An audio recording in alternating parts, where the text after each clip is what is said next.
As pessoas buscam líderes porque elas buscam conforto, porque elas buscam certeza.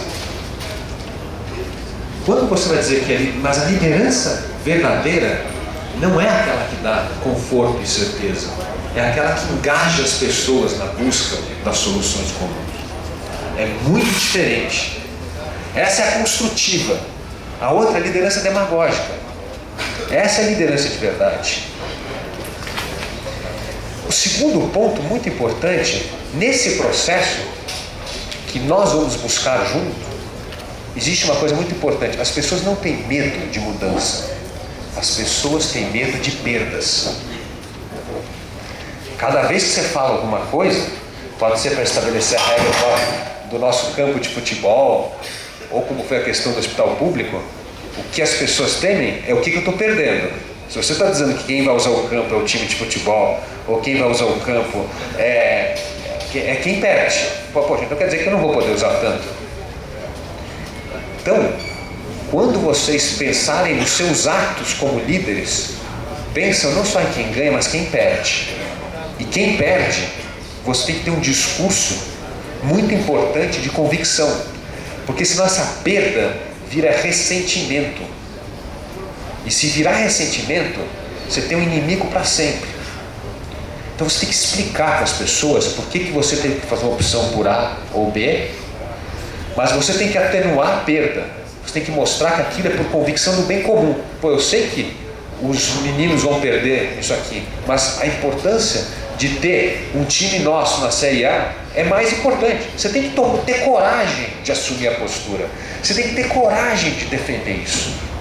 E aí nós vamos falar, olha, o time B vai para a Série A, e aí nós vamos pegar um compromisso dos jogadores da Série A para treinar os garotos do time B, vir jogar no fim de semana. Você tem que descobrir um jeito de atenuar a perda, mas você não pode fugir da perda. Você dizer para todo mundo que não tem perda, você vai criar ódio e ressentimento nas pessoas, porque é óbvio que alguém perdeu. Então, liderança, gente, é difícil, porque a gente tem que lidar com perda. E as pessoas que perdem é que podem vir para cima de você se não tiver uma explicação lógica e construtiva em nome do bem comum.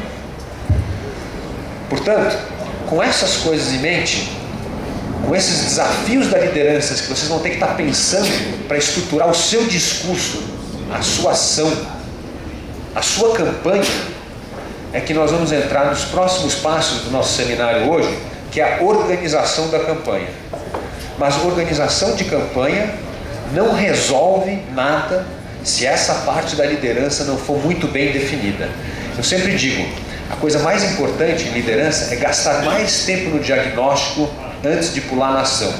O grande erro do político, ele vê um problema, ele quer agir imediatamente. E ele acaba se dando mal. Porque quando você encontra um problema, você tem que gastar mais tempo no diagnóstico, entender as causas. Por que nós estamos nessa situação? Para você saber se a decisão que você vai ter que tomar, ela é de ordem técnica, ou seja, não, aqui o problema é apenas um buraco na rua, eu tenho que chamar alguém para tapar o buraco. Essa é uma decisão técnica. Não, o que precisa na escola é uniforme, é material escolar. Isso é uma decisão absolutamente técnica. Mas geralmente, gente, essa é a decisão fácil de tomar. Porque a decisão difícil é que por trás de cada desafio desse que nós discutimos aqui no campo de futebol, da saúde, tem uma questão muito mais complicada, que é um desafio de comportamento, é mudança de cultura, é rever valores, é rever crenças, é mexer com lealdade.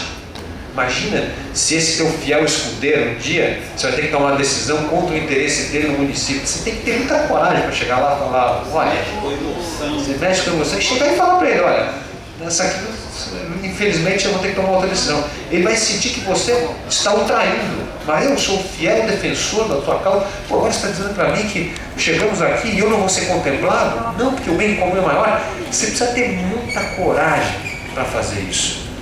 E geralmente os problemas de ordem política, quando eles são persistentes, é porque eles não têm natureza técnica, é porque é uma mudança de comportamento, de valor, que ninguém tem coragem de fazer.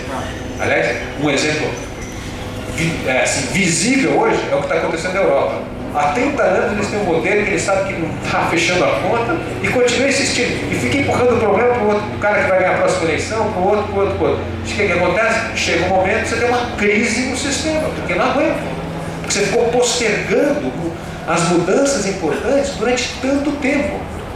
Porque você não teve coragem de chegar para as pessoas e falar, gente, a conta não está fechando. A gente tem uns benefícios aqui que, crescendo um pouco e com a população ficando mais velha, não fecha. Aliás, é o drama que o Brasil está vivendo com a Previdência Social. A gente tem uma Previdência Social hoje que a conta não fecha.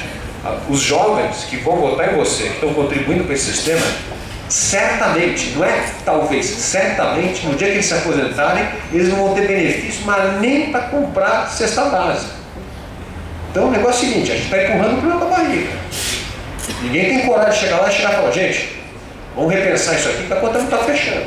E nós estamos prejudicando os nossos filhos, os nossos netos. Que Brasil que nós vamos deixar para eles? Com um rombo desse tamanho da Previdência que não vai funcionar? Então, a questão de comportamento, ela está sempre por trás dessas questões que não se resolvem.